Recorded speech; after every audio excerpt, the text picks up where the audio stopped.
What is going on, everyone? Welcome to the Slaw Sports Show. As always, I'm your host, Cole Noble, aka Slaw, here for another episode this week, continuing our NFL season previews, breakdowns.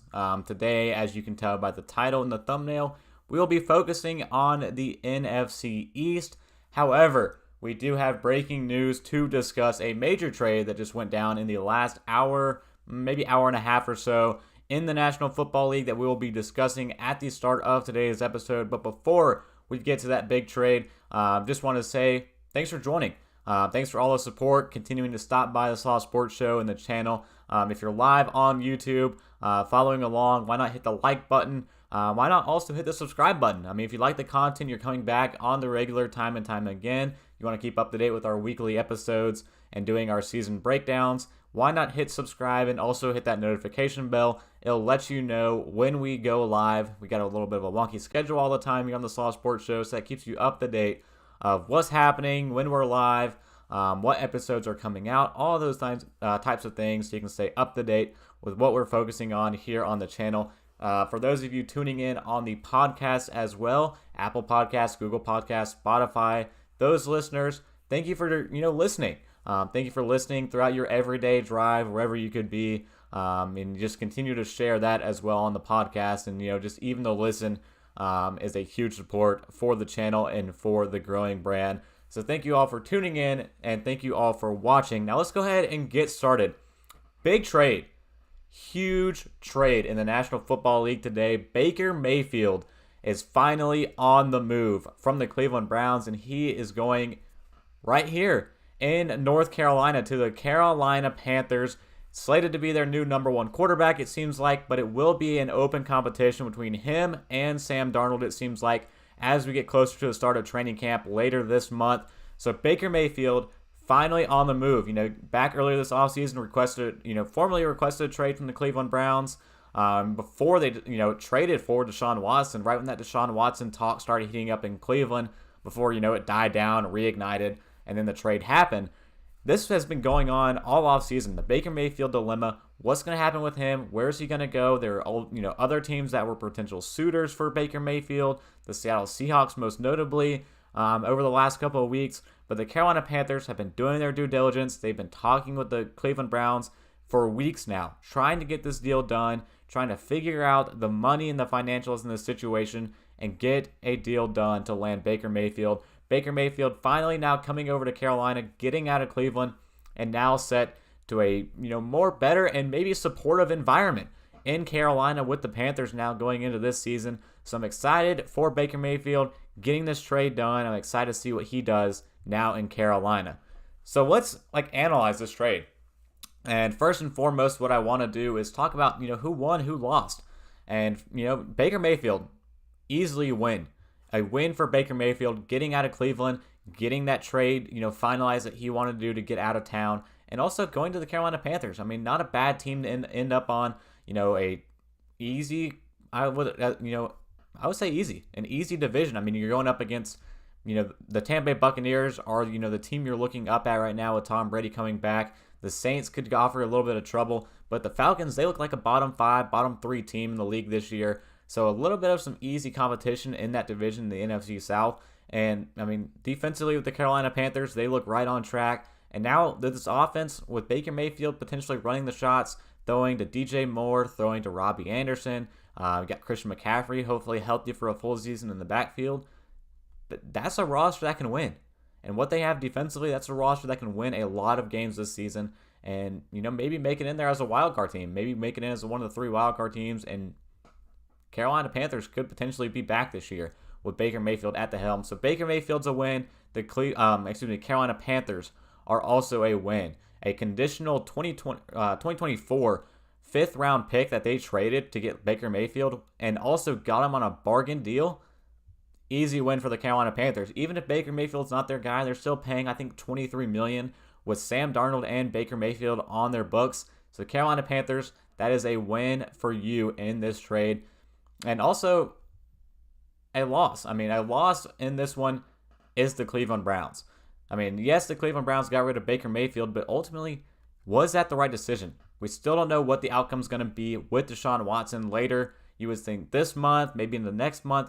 But once you get closer to training camp, we're going to get answers on Deshaun Watson. And right now, if Deshaun Watson gets suspended 6 games, gets suspended a season, 2 seasons, multiple seasons, whatever the case, they right now in Cleveland are going to have to rely on Jacoby Brissett to be their guy. And maybe they signed him to start a couple games. I don't think they signed him to start a full season in Cleveland.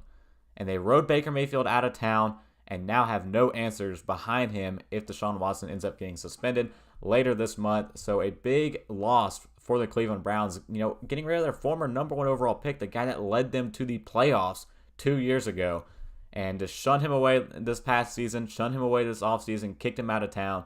I think this is a loss for the Cleveland Browns.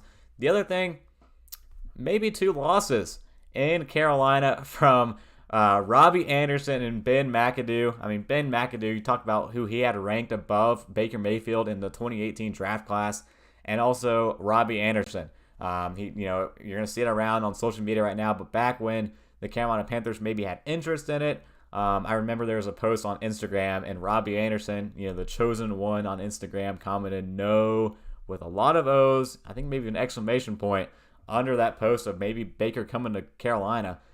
Well, Robbie, that's now the case. So if you think that maybe you're the big loser because of all this, that's something else from you, buddy.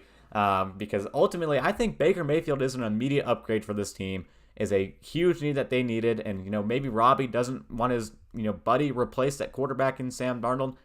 Too bad. It seems that's going to be the case once we get around toward August and September when games start. Baker Mayfield's going to be the starting quarterback of this team, and he's going to be the one throwing them the ball, and it's going to be an immediate upgrade over what this team had last year. So DJ Moore, you finally got a competent quarterback throwing you the ball. Robbie Anderson, get over yourself. He is now your quarterback. But the biggest loser of this trade, and I said it on Twitter, the Seattle Seahawks. The Seattle Seahawks should have jumped on Baker Mayfield, and they did not do that. I talked about it, I think, 2 weeks ago on my NFC, actually early last week, on my NFC West season previews. The Seahawks are in trouble because on their quarterback roster right now, they have Geno Smith and Drew Lock battling it out for the starting job this season, and I don't know how Pete Carroll is going to live through it. I mean, I don't know how he is going to go a full season with those 2 guys as his starting quarterbacks, and the only thing Seattle can hope for right now is San Francisco cutting Jimmy Garoppolo, because there are no other quarterbacks on the market that I think will be traded before the start of the season, and I don't think the San Francisco 49ers are going to trade in division to the Seattle Seahawks. So the Seattle Seahawks missing out on Baker Mayfield, not making a trade, and getting in here before the Carolina Panthers were able to finalize this deal. They are the big losers of this trade. Now let's rely on our friend here, Mike Garafolo, to talk about just some financials. So pull up, here it is, pull up this tweet here from Mike Garafolo. The Browns will pay Baker Mayfield $10.5 million this season, which means they trimmed over $8 million in cash in salary cap space. The Panthers will pay Mayfield around $5 million, and Mayfield has agreed to trim $3.5 million off his base salary. So Baker Mayfield, what this means, took a pay cut to end up in the Carolina Panthers. This is always the big deal between this Panthers-Browns trade for Baker Mayfield, was who's going to take on the most of this salary. In this trade, Carolina didn't want to bring on the 18. It was over $18.5 million. The $10.5 million this season, which means they trimmed over $8 million. So it was over $18.5 million that they would have had to pay him, and they wanted the Browns to. I'm trying to remember. I think it was $14 million. The last reports that were coming out over this situation, but at Baker Mayfield, there you go, took a $3.5 million pay cut, allowed the Browns to only eat $10.5 million, while the Panthers are only paying him around $5 million. So what a bargain for a guy who's potentially going to be your starting quarterback this season. The Carolina Panthers did it right and got a big deal here to land Baker Mayfield now as their starting quarterback. So again, I like this trade. Big win for the Panthers. Big win for Baker Mayfield getting out of Cleveland. Huge loss for the Seattle Seahawks, the potential third team in the sweepstakes to land Baker Mayfield. So that's all we have to talk about with this trade. We'll see how it wraps up. As we get closer to training camp, we're going to hope to get out to Wofford, get some boots on the ground at Panthers training camp, maybe see Baker Mayfield in action some of the other quarterbacks as well. And then, toward the end of this month, do our NFC South edition of the season preview. So that's what we're going to jump into now. Our season preview is what you guys maybe are here for. Maybe you want to be here for the Carolina Panthers, Baker Mayfield trade talks. But we have an agenda today to get to. So we're wrapped up with the Baker Mayfield trade talks for now. Hoping to see him back in action and talk about him more later on. Like I said, this month on the channel. But today we got to talk about some season previews in the NFC East. So we're going to bring it up here. The first team we have to discuss today will be the New York Football Giants. So the New York Giants this season entering into an interesting season. I mean, new helm, new, ownership, new regime in place in New York, and it seems like it's the right guys in place finally in New York that they have been waiting for. Brian Daboll and Joe Schoen. Joe Schoen at general manager already pretty much done a good job. I mean, I like the draft he did. Got some great guys in the first round. Some little interesting situations and picks that he had later on, but 2 great first-round selections by him in his first year. Bringing in Brian Daboll, coming in with him as their new head coach. Finally, an offensive guy at the forefront in New York to help maybe turn around Daniel Jones, help turn around this offense as a whole, get Saquon Barkley back on track.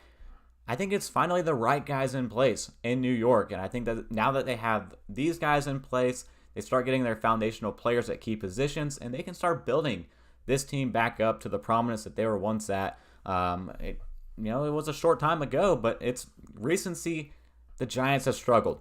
They have struggled tremendously, and this year, ultimately what the Giants are trying to look for is maybe a revival out of Daniel Jones at quarterback under Brian Daboll, now calling the shots with this offense. And the other thing is Saquon Barkley. Saquon Barkley, what is his future with this team? That's going to have to be decided this year as well. Can he get through a full season? Can he have a productive and healthy season with the Giants worthy of a new contract with the team? Or do they go a different direction? Try to move Saquon Barkley after this offseason and, relocate and reallocate their resources to determine what they're going to do with the future of this roster. But the big thing, I think, is Daniel Jones. Daniel Jones now entering into a contract year. What is he going to be for this team going forward?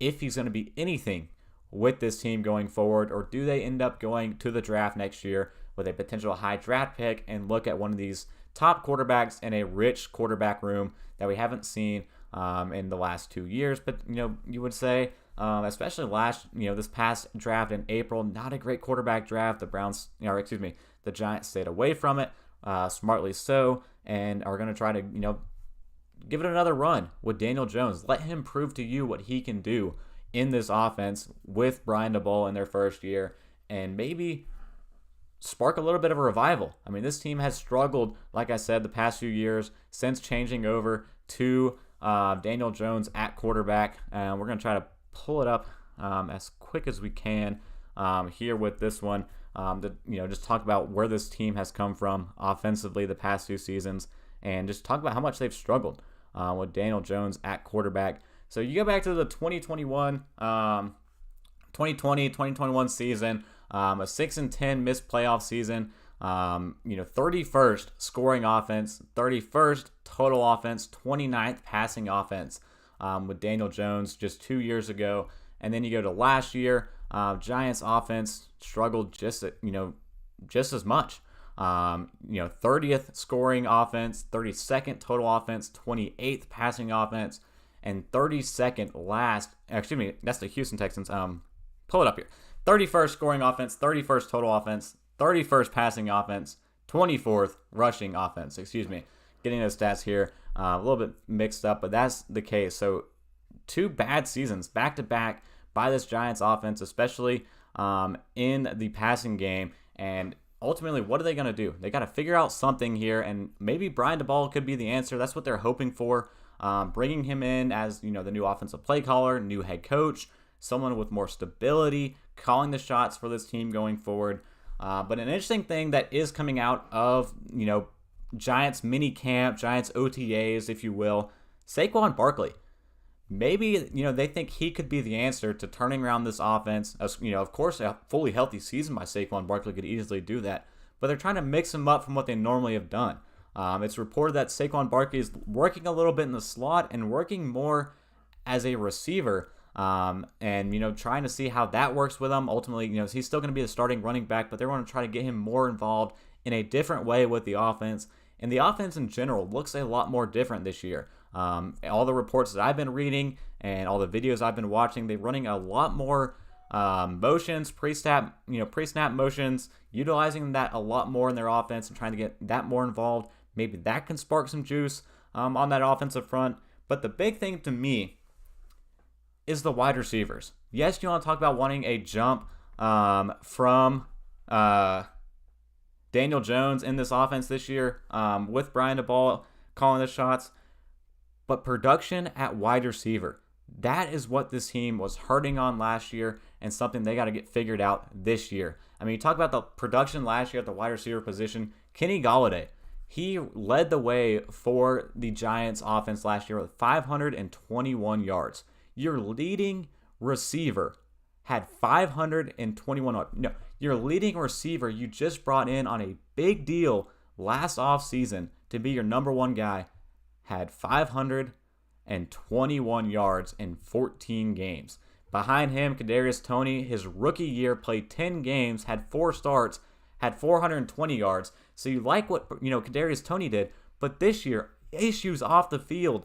Now lining up in training camp, or going into training camp right now on the second team offense. Last year was your second leading wide receiver.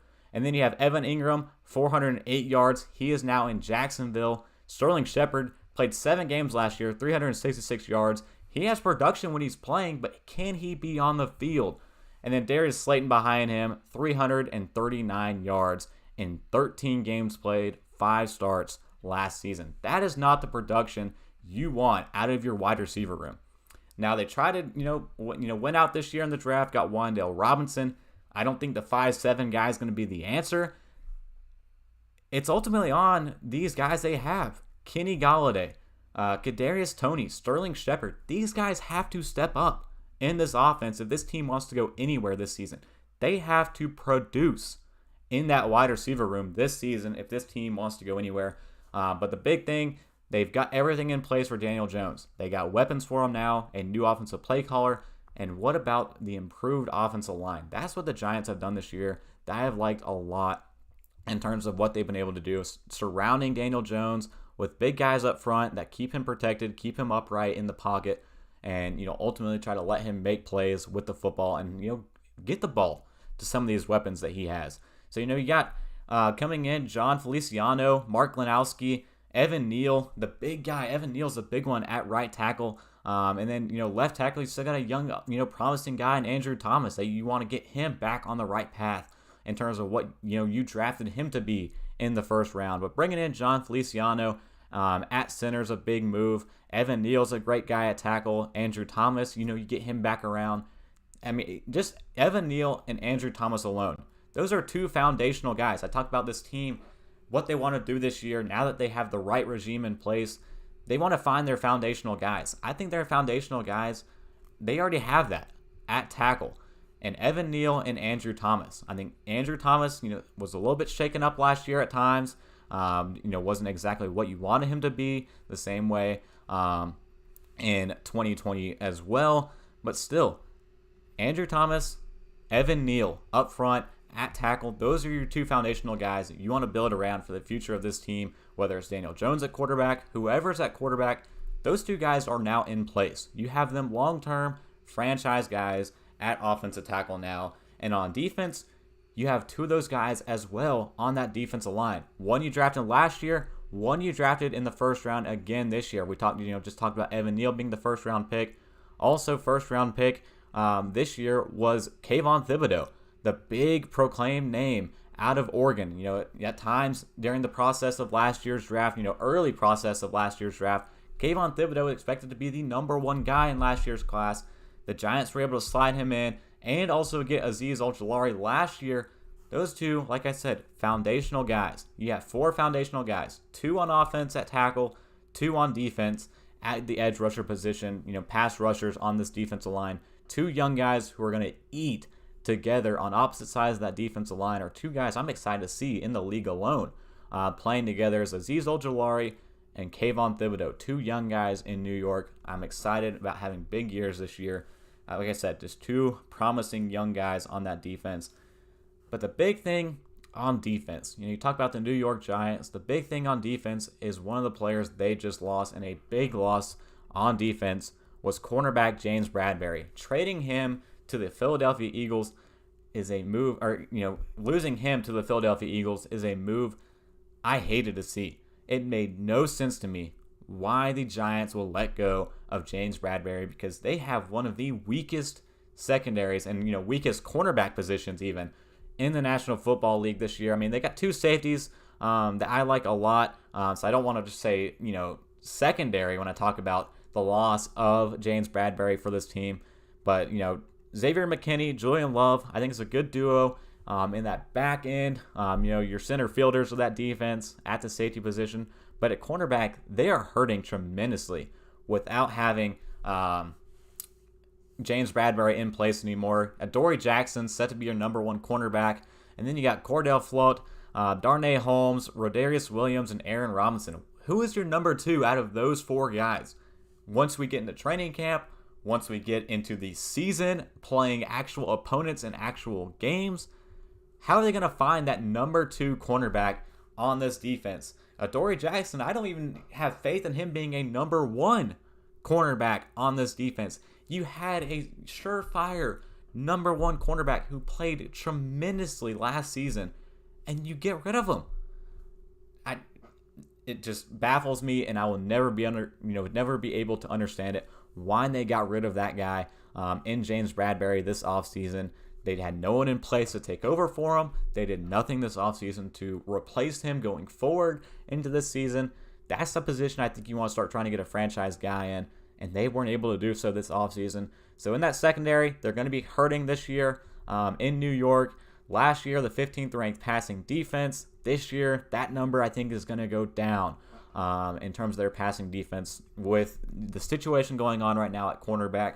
But the big thing, Blake Martinez looks set to have another great year at inside linebacker. And then up front, you got some great guys on that defensive line. I talked about Kayvon Thibodeau. I talked about Azeez Ojulari. Leonard Williams also at edge, maybe a little overpaid in my opinion with what they're going to be using him for this year. But, Dexter Lawrence, he's going to be great as well in that interior of that defensive line. So that's what we're looking at for the New York Giants. Find your foundational players. I don't know if Daniel Jones is going to be that guy. He's going to have to show a lot this season to prove that he's going to be that guy after this year. But Saquon Barkley, is he going to be your guy? Your foundational franchise running back. He could prove that to be the case this year. And then at, wide receiver, figure out those guys. Figure out how that, room is going to shake out and be able to produce this season. And then at the end of the day, the Giants are going to have a low draft pick this year. Just got to be frank with it. I don't expect I don't have high expectations for this Giants team this year. They're going to be a bottom 8 team, a bottom 5 team potentially, but that was going to put them in a big market in the draft next year to potentially move around, potentially find their guy at quarterback.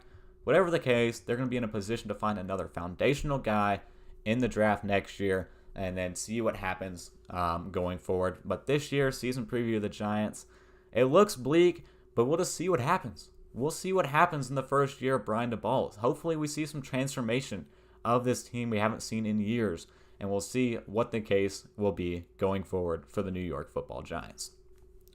Now let's change it up here, go to our second team in the NFC East. We're going to go with the Dallas Cowboys, the self-proclaimed America's team. The Dallas Cowboys this year going in for another season, hoping to secure yet another NFC East crown. This division has always been tricky to win in the past. And we talked about 2 years back, the Washington football team, formerly Washington football team, winning that division with a 7-9 record, I believe it was, for the Washington football team. We'll pull it up, try to pull it up to confirm that. Yeah, 7-9 NFC East champs, losing to the Tampa Bay Buccaneers, who went on to win the Super Bowl in the wild card round. So 7-9 champions, the Dallas Cowboys, taking it back from them this year, winning this past season, winning the division. We'll try to pull up the season that they just had. So the Dallas Cowboys going in another year with Dak Prescott. Last year, the return of Dak Prescott was the big thing going into the season. This time last year, Dak Prescott coming back from that season-ending injury that he had. 12-5 record. I mean, like I said, NFC East champs, losing the wild card round to the San Francisco 49ers at home in Jerry's World. But still, 12-5 record. This team had a tremendous jump from what they had, the season before. And the big thing, of course, was Dak Prescott coming back. But this year, a lot of key losses at a lot of positions and a lot of answers that they're going to have to figure out going forward from this team. So first and foremost, CeeDee Lamb. He is now set to be the number one wide receiver of this offense. Yes, you can, there's arguments. Was he the number one offense before with Amari Cooper there on the team? Whatever the case, he is the number one wide receiver of this offense now that Amari Cooper has been traded to the Cleveland Browns way earlier this offseason for pretty much bread and butter, it seemed like, with that deal that the Cleveland Browns were able to get for him. But CeeDee Lamb set to enter that number one wide receiver spot. You got Michael Gallup behind him, a comeback year potentially for him back with this offense, and then bringing in James Washington in free agency from the Pittsburgh Steelers, and Jalen Tolbert, drafting him as well. I've seen a lot of headlines about Jalen Tolbert, the impact he's already had throughout the mini camp, off-season OTAs process so far in Dallas. So CeeDee Lamb, how is he going to step up in this number one wide receiver role? Something I'm really key on. I think he has the potential to be a top guy in the National Football League at the position, and now he has an avenue to do it. With Amari Cooper out of the picture now in Dallas, he has the opportunity to get some of these targets his way this year and produce at a high level. So a big year potentially on the way for CeeDee Lamb, who last year topped over 1,000 yards, 1,102 yards, 6 touchdowns, ended up getting 79 receptions. But the targets, he went from 111 targets his rookie year, 120 targets last year with Amari Cooper still in place. What does that target share look like now? Amari Cooper out of the picture. Who gets all those targets? How many are going to go CeeDee Lamb's way, being the number one wide receiver now, set in stone of this offense going into this season? And the other big storyline this offseason has been Tony Pollard as well. How they're working Tony Pollard into this offense.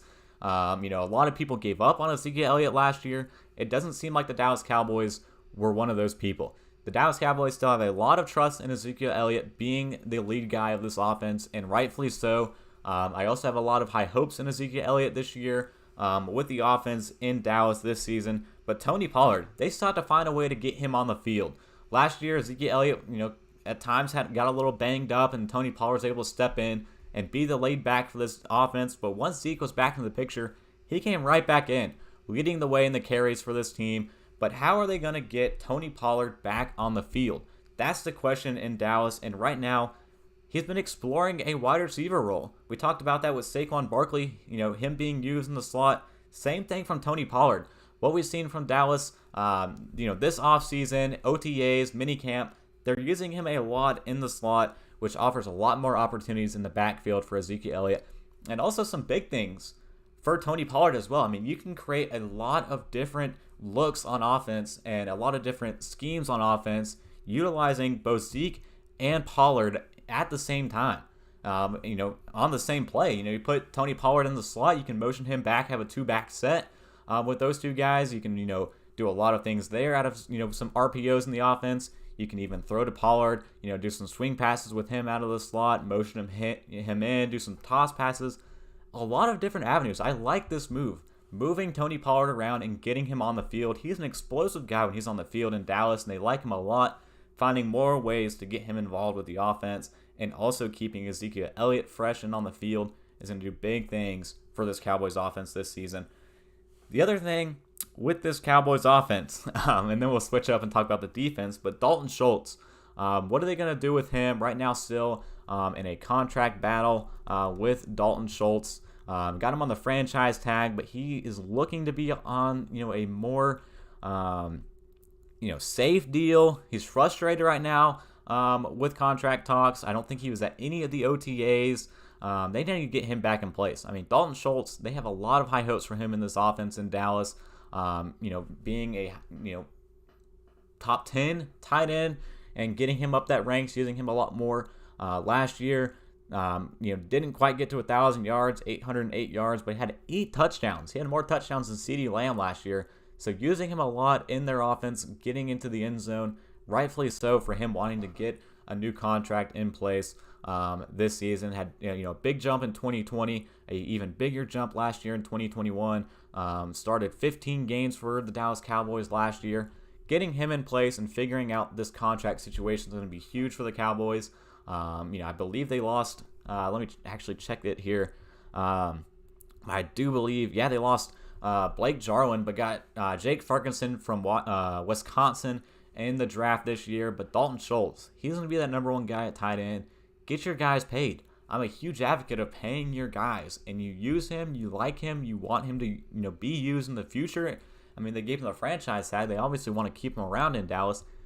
Get your guys paid. That's what the Dallas Cowboys have to do here with Dalton Schultz. I talked about it with some of my other team breakdowns I've done the last couple of weeks. Deebo Samuel, DK Metcalf, now Dalton Schultz. Get your guy paid. He's due. He's worth it. He's proven himself to the team. Get your guys paid in terms of Dalton Schultz and his contract situation in Dallas. So now let's switch to the defense in Dallas. And this one will be the interesting one to determine what this team does this season. So they brought back Dan Quinn. Huge win for the Dallas Cowboys, bringing him back at defensive coordinator. He made incredible leaps last year for this Cowboys defense, calling the shots for that unit.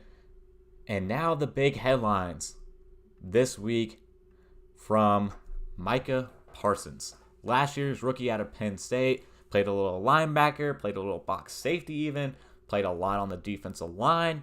A huge guy for that defense last year in his rookie season alone.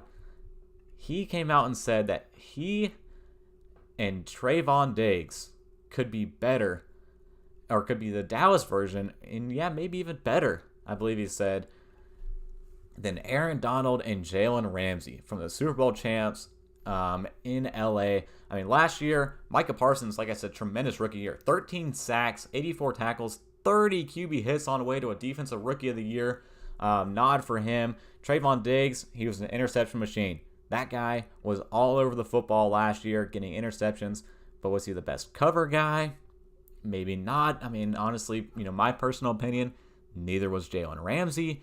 But still, I don't know. That is a, hefty expectations Micah Parsons is throwing here. Talking about the impact he can have with Trayvon Diggs in this defense. Yeah, even better. Micah Parsons said that him and Trayvon Diggs can be even better than Aaron Donald and Jalen Ramsey. Aaron Donald, the highest paid non-quarterback in NFL history. Jalen Ramsey, one of the highest paid cornerbacks in the National Football League. Could Micah Parsons and Trayvon Diggs, that duo in Dallas, be even better than those two guys? That's going to be incredible to see. I mean, that you talk about a leap and an impact and an improvement from the Dallas Cowboys. Those two guys could be the ones to do it. I mean, Micah Parsons, tremendous rookie year, like I said last year. He follows that up with an even better sophomore season. Trayvon Diggs gets a little bit better in the coverage department, but keeps those interceptions, ball hawk skills in place that he had last year. They could be just as good. I'm not going to say even better, but as a duo could be just as good on this defense for the Dallas Cowboys, and they're going to need them to. If they're going to retake this, not retake, but hold their throne in this division, hold, the King's chair in the NFC East, they're going to need that defense to step up. I think the offense stays as good as they were. I think the Dallas Cowboys averaged, right at or even more than 30 points a game last year on offense. Might have to check the math on that one, but still, they were a great offensive group last year. They put up points. It looks like they're going to keep doing that this year, pretty much bringing back the same group of guys. They lost Leo Collins on the offensive line. That hurts, a big loss up front, but still, they got all the right tools in place. Still got a lot of pieces on defense. Lost Randy Gregory on the defensive line. I think they're going to just ask more out of Micah Parsons in that regard to replace him, but still have DeMarcus Lawrence on that defense. The defense still pretty much intact for what they had last year. The other thing at safety, Jalen Kearse, Malik Hooker coming into town. The other thing at linebacker, with Leighton Vander Esch that they have as well. Brought in Dante Fowler Jr. Got some deep guys at the position on the unit. On that defensive side of the ball in Dallas. I'm expecting them to pick up the pace there. Let some of their stars increase what they were able to do this past season, and that is going to be the kicker for this team going forward this year. So the Dallas Cowboys, high hopes.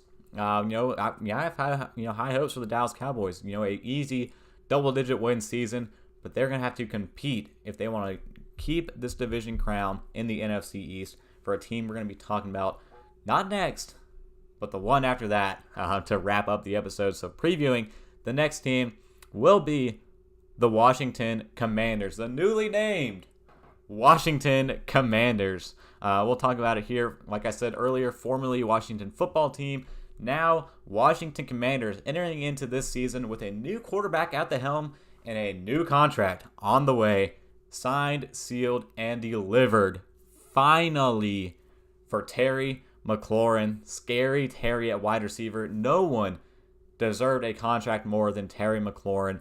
A true, just absolute true great guy. A great guy that they have at wide receiver. This guy, he's great. I mean, what better to say than he's just a great guy. He's a tremendous leader of this team. When no one else stepped up in Washington, when pretty much all hell broke loose for this Washington organization, Terry McLaurin stood tall. He was the guy that stepped up and decided to be a leader. Even as a rookie, stepped up to be a leader of this team, never wavered, never, in the face of all the adversities in Washington, Terry McLaurin stayed consistent and consistently stayed as a great leader and great guy, and no one deserved a contract more this offseason than Terry McLaurin. So, round of applause, hats off for the Terry McLaurin deal that he was able to land. I believe it was last week, but a big deal, big extension that was, like I said, heavily deserved and rewarded in Washington. But we did discuss, here we go. 3-year extension, $71 million to remain with the Washington Commanders. While I would have liked for him to end up to my Green Bay Packers, still, the bag was due and the bag was earned for Terry McLaurin. Now let's talk about the guy who's going to be throwing him the ball. He's in place for the next 3 years. Let's talk about the guy throwing him the ball, Carson Wentz, entering into his third team in 3 years. Carson Wentz last year ended up with the Indianapolis Colts, being traded from the Philadelphia Eagles. The Eagles took on a hefty, lump sum to get him traded from the Philadelphia Eagles to the Indianapolis Colts. And then the Colts, after 1 year, said we're done. And did the same thing the Eagles did, took on another lump sum to send him away to be someone else's problem. But, I mean, Carson Wentz last year had ups and downs. And sometimes he had more ups than downs. I mean, a 27-7 interception ratio last year, 3,500 yards. But the 9-8 record ultimately was the kicker for the Indianapolis Colts last year. And the big kicker was that, Week 18 loss to the Jacksonville Jaguars, where you're fighting for the playoffs. You go into Jacksonville, a team that was flat out abysmal last year. One of the worst seasons we've seen in the National Football League. An absolute crap show up front, leading that team in Urban Meyer. All of these situations going on in Jacksonville, you would have to think, going into that environment, on the road, Week 18, playoffs on the line, you got to get a win. But they did not drop the bag. Carson Wentz, a big reason because of it. Like I said, ups and downs last year. Pat McAfee says it best. That's a guy that, your heart is wrenching every time you see him on the field with the football, because you don't know what he's going to do with it. The big thing that everyone talks about and laughs about last year is the double sprained ankle play for Carson Wentz, where it's a situation where you just let the play die. Live to play another down. But he battled back from that injury, came back on the field for the Colts, but ultimately it wasn't enough. Jim Irsay, Chris Ballard in Indianapolis shipping him to the Washington Commanders. So like I said, third team in 3 years for Carson Wentz. What is it going to look like this year? How are things going to be different this year in Washington? working with Ron Rivera, working with this new offense, new weapons, some offensive line might be slightly more improved than what you were dealing with last year in Indianapolis. I like the offensive line that they have up front in Washington. I still think even after losing Flowers and Sheriff in free agency, that this unit might still be pretty deep and productive, despite those 2 losses. But either way, Carson Wentz, if Washington wants to do anything this year, they need Carson Wentz to return to that near MVP-like run he had. I mean, it was the same year the Eagles went to win the Super Bowl without him, but still, return to that level. If he can return to that level, be consistent, be smart with the football is the big thing from Carson Wentz. That's where the Commanders will shine this year, offensively. But ultimately, that's not the bread and butter of this team. This team, their identity has to be on their defense. Get back to your roots in Washington. Jack Del Rio, Ron Rivera, get that defense back to what it was supposed to be. I mean, we talk about it back in 2021. The Washington football team had the 4th scoring defense, the 2nd total defense, the 2nd passing defense in the National Football League. And then last year, what happened? I mean, what happened? There was no big injuries. You're not losing big guys up front. You're not losing big stars, big playmakers. What happened? 25th scoring defense, 22nd total defense, 29th passing defense. I mean, you improved in the rushing defense at least, but you bottomed out in every other statistical category on defense. What happened? This year, they've got to get that answered for the Washington Commanders this year, because like I said, that is the true identity of this team. If they want to improve this year, if they want to reclaim their title atop the NFC East, that defense has to find the spark that will reignite the entire unit and get them back on track, because they still have players. They still have great players on that defense. De'Aaron Payne, Jonathan Allen on the at defensive tackle. Chase Young, Montez Sweat, one of the best, should be the best defensive pass rusher, defensive edge rushing duo in the National Football League. You got a second year in Jamin Davis. Took him in the first round last year. I thought it was a little surprise of a pick, but he ended up being productive in year 1. 76 tackles. You'll like to see a lot more in the sack department. Try to make some more schemes and draw up some more things on the blueprints for him this year with the defense. But still, Kendall Fuller, William Jackson, William Jackson III, they're going to run it back. Benjamin St. Justy, Troy Apke at corner, and then at safety as well. I mean, Cameron Curl, a guy who's worked up the ranks of this defense, and then Bobby McCain now this year, going to fill in the place of Landon Collins, who's still out there in free agency. The Dallas Cowboys, you got $22 million in cap space. Why not go after Landon Collins or even anybody with your $22 million in active cap space right now? But still, with the Washington Commanders, you have everything in place on this defense.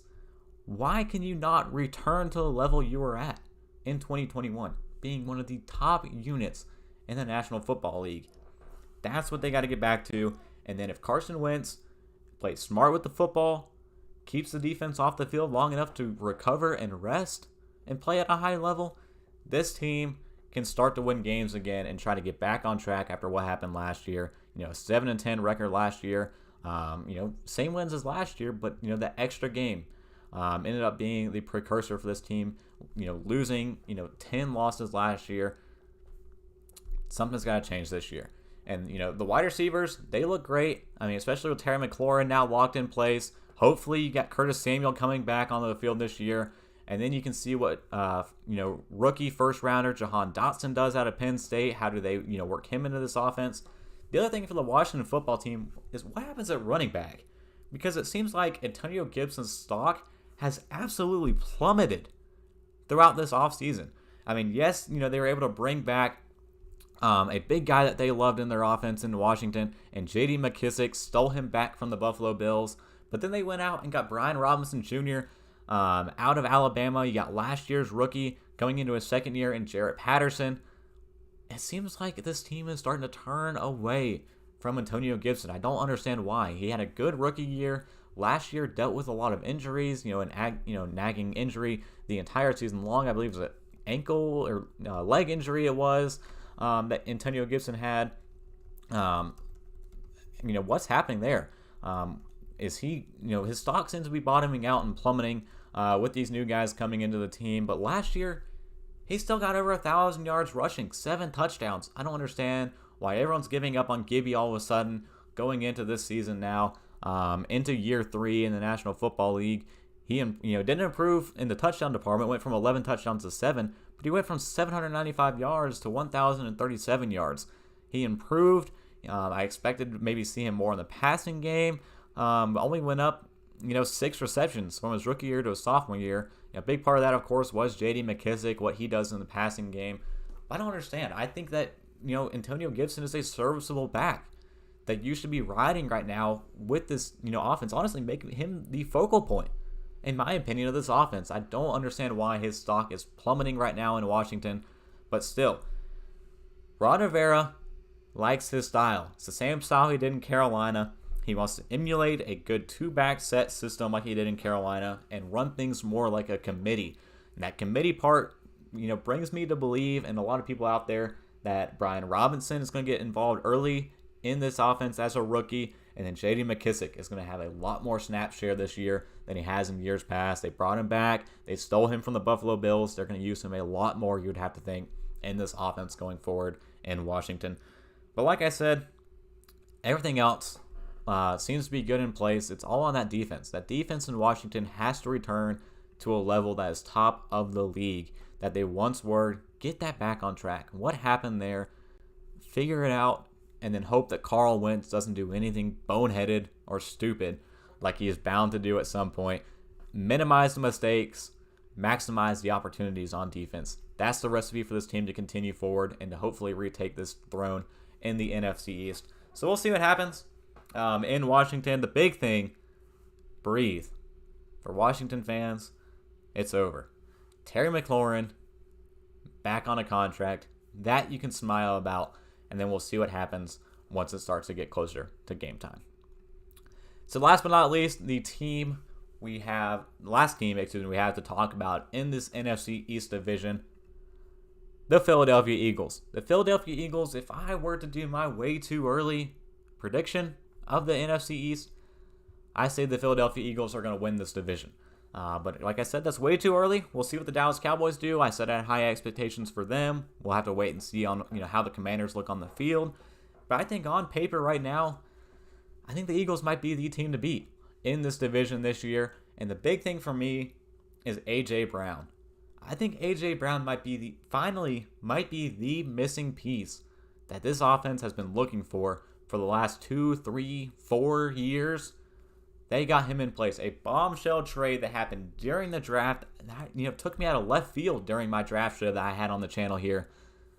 Mid-draft trade, A.J. Brown going to the Philadelphia Eagles. They finally found their contested catch machine, their number one guy, a reliable option in the passing game, a full package at wide receiver that they could have had in DK Metcalf, that they could have had in Justin Jefferson.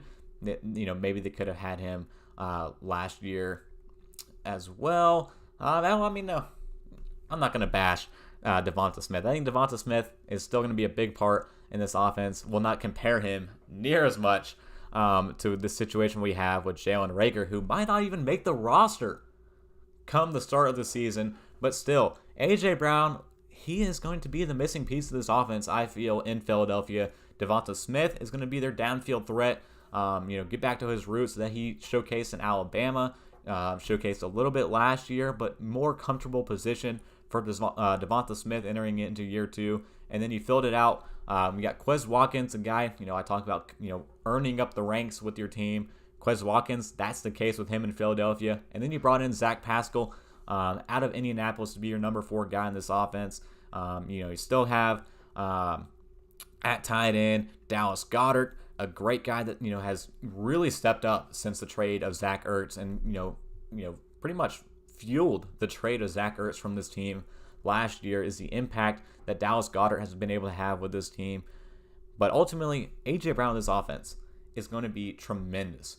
A big option for Jalen Hurts to target reliably and consistently, to move the chains. When you need a play, he's the guy to make it. He was that way in Tennessee, while he was on the field. I think he's going to be that way again in Philadelphia. Keep him healthy. He's going to make an impact, an immediate impact for this team and for this offense this year. And the other thing, I think Jalen Hurts makes a huge jump this year going in to, year 3 in the National Football League for Jalen Hurts. I think this is the year he blows up. Usually it's the year 3 guys at quarterback that finally take that jump. I think Jalen Hurts is that guy. I think he's lining up for a career year this year and might be the quarterback 1 in the NFL this season. Might be the top guy in fantasy, might be the top stat guy overall at the quarterback position this year. I think he's, primed. Where he's at physically, this guy looks great. All the pictures of Jalen Hurts this offseason, this guy has packed on some muscle and has put in the work this year in terms of what he's, in line to do this season. I'm excited for it. A new number 1 wide receiver, another year, fully being the guy. This is his, his year to have a career year and earn a big contract this offseason, the following offseason, next offseason with the Philadelphia Eagles. It's his time to shine. I mean, 16 touchdowns passing last year. That number is going to go up tremendously this year with A.J. Brown in the fold, just because he opens things up for this offense. Like I said, a do-it-all, full package guy at wide receiver now opens the big, the big play threat with a Quez Watkins, with a Devonta Smith, downfield threats in this offense. They'll open things up for the running game as well. Being able to pass the ball more and target A.J. Brown in this offense. That's going to open things up in the running game for Miles Sanders, Boston Scott, Kenneth Gainwell, whoever is the guy in that running back committee in Philadelphia. They're going to have things opened up for them just because of the impact A.J. Brown is bringing to this team this year. So I'm excited to see what they do. Like I said, Jalen Hurts, he's going to have to, it's his year.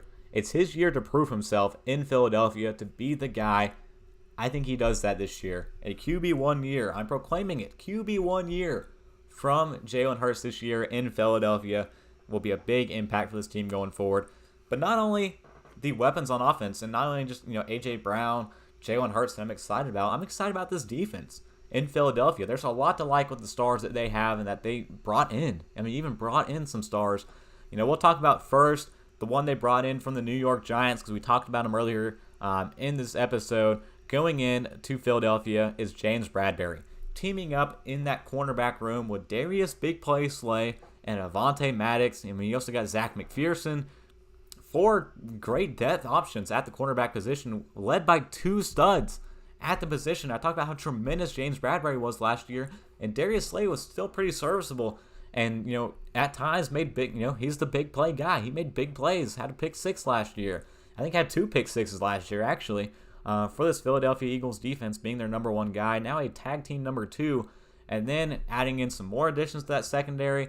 You also have Jaquiski Tart coming in the last couple of weeks with Anthony Harris, Kavon Wallace at safety, inside linebacker in Philadelphia, Kazir White, TJ Edwards, and the big thing, Nakobe Dean. I'm a big Nakobe Dean fan from Georgia, and I hope he absolutely proves everyone wrong and makes everyone regret the 2022 NFL draft because of where Nakobe Dean was drafted back in April's draft. It was, not fair for him and not fair for his impact that he is going to have this year. He had an injury that really hurt his draft projection, but still, Nakobe Dean going 83 overall to the Philadelphia Eagles was an absolute steal by the Eagles in last year's draft. I hope he absolutely steps into that number 1 role at linebacker, maybe even challenges Kazir White for the starting job. I hope Nakobe Dean goes on an absolute tear, even as a rookie this year for the Philadelphia Eagles, because a great guy that he is. And, he had his, issues going into the draft that, maybe you can point to as what knocked him down. But even aside of that, should not have fallen to where he was and where he was selected last year. The Eagles got a steal, and I hope he proves everyone wrong next year and absolutely dominates, this coming season. But outside of their inside linebacker position, what you got on that defensive line at the edge? I mean, Brandon Graham and Derek Barnett running it back. You add in Hassan Reddick to that unit. You also got Josh Sweat, Kieran Johnson, guys that can produce at a high level on that, defensive edge. And then how about the middle? The middle of this defense, absolute enormous guys in Fletcher Cox and Jordan Davis coming in that first round this year. Let's see, pull up the actual stats. So Fletcher Cox, Jordan Davis. I know Jordan Davis is enormous in terms of his size of in that defensive line. 6'6", 340 pounds. What a behemoth! Ran faster than Patrick Mahomes in the combine. Teaming him up with Fletcher Cox, 6'4", 310. Two monsters on the inside of that defensive line. They got guys now on that defense that are going to produce, and guys all over at every single position now on that defense. I think the Eagles defense has a big jump next year, and the offense, man, that's the one I'm excited about in Philadelphia. A.J. Brown, Jalen Hurts, Devonta Smith, these guys meshing up, getting into place are going to be big for this team last year. Number 1 rushing offense, number 25th passing offense last year. That passing offense is going to go up. That rushing offense with Jalen Hurts still going to be as effective as it was last year, and still going to be one of the world-class rushing offenses in the National Football League. And you get that passing number up, 25th passing offense with A.J. Brown. Him being a factor alone and a presence alone already puts that number, I would say, at 20 this year. That's before we even get on the field, and to see how these guys mesh up together. And then defense, pretty much outside of a pass rushing defense, we're close to top 10. I mean, 9th in rushing, 11th in passing, 10th in total offense. Scoring, they allowed a pretty fair amount of points last year, 18th scoring defense. But, ultimately, they've added in some pieces. Jordan Davis and James Bradberry and Nakobe Dean that are going to be impacts in year one. Jordan Davis and Nakobe Dean in year one, and James Bradberry coming into his first year in Philadelphia. Those guys are going to be impactful guys for this defense. I'm excited to see how they do this year. And the other thing to pull up as well, this offensive line. The Eagles have done a great job. I mean, Howie Roseman is one of the best front office executives, general managers in the National Football League. Always finds a way to fill out his roster, and he understands when people are going to leave and how to replace them. And you talk about Landon Dickerson coming in. He's slated to be guard. Eventually, he's going to take over at center for this team. You got Lane Johnson as well. Guys that are up front. Jordan Mailata. Guys that are great on that offensive line. Andre Dillard, Cameron Jurgens, Jack Driscoll. Guys who have started before, who are in the depth of this offensive line. They have built for the long term and done a great job of filling out what potentially could happen with this team.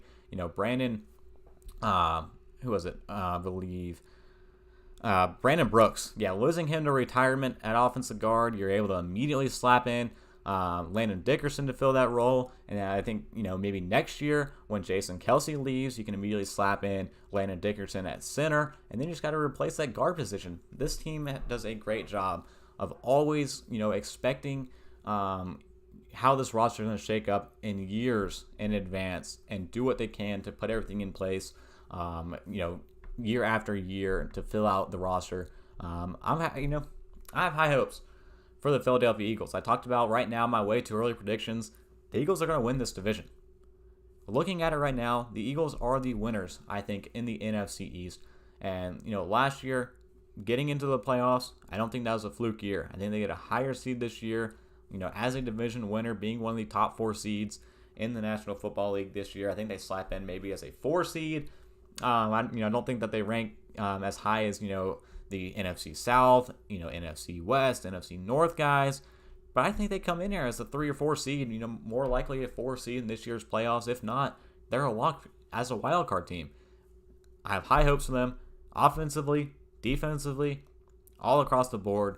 High hopes in Philly this year in terms of what I think is going to happen. But that's all we have for today's episode. Thank you all for tuning in. A little bit of some trade talk at the beginning of the episode, and then, went right into it. Season preview of the NFC East. So thank you all for watching. Thank you all for tuning in. Sup, guys in the chat. Normal guy, baby. Yeah, thanks, guys, for tuning in. Appreciate you guys. If you have not already, like and subscribe if you enjoyed the episode and want to catch up with some of the other episodes that we are going to have in the next couple of weeks, continuing to break down these season previews divisionally. And once we get all the divisions wrapped up, stay tuned, because we're going to go game by game and figure out all of the records for every single team this year. We did it last year. I'm going to do it again this year, and we'll see how accurate we can predict this year's NFL season. So thank you all for tuning in. Thank you all for stopping by. If you missed any part of today's episode and want to catch back up, it will be posted on the channel, on YouTube at The Slaw Sports Show, and also on the podcast. If you can't check it out on YouTube, or you're driving around, whether it be work, whatever the case, check us out on Apple Podcasts, Google Podcasts, Spotify, Overcast, Anchor. Anywhere you get a podcast, you'll find us at The Slaw Sports Show. We're there as well. So thank you guys for tuning in. Great as always. So until next time, peace.